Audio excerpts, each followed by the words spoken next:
Всем привет! Как-то уже делал я видео по поводу стуков передней подвески, но в том видео я рассказывал об основных, которые чаще всего встречаются. Сейчас решил снять дополнение и расскажу еще о нескольких причинах, по которым могут возникать стуки в передней подвеске.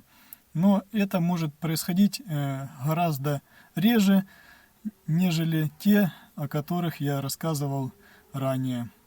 Вот еще одна из причин, по которой могут происходить стуки в передней подвеске. Это маятник.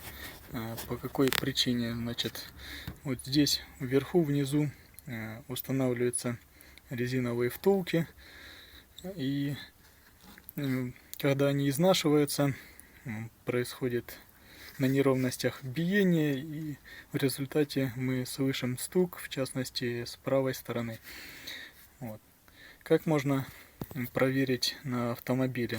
Беретесь здесь и вверх-вниз, значит, шатаете, и будет у вас ходить немножко, люфтить.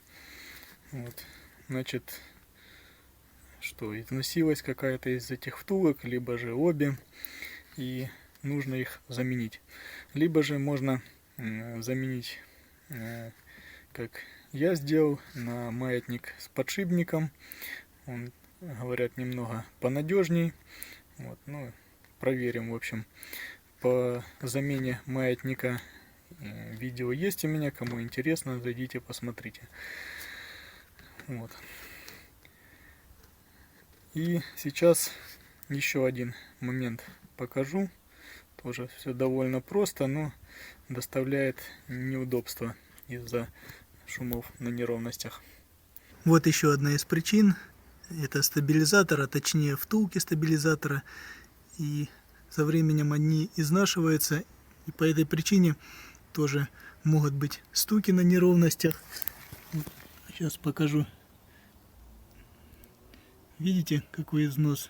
То есть втулка должна быть плотно со стабилизатором, а здесь уже мы видим там насквозь все.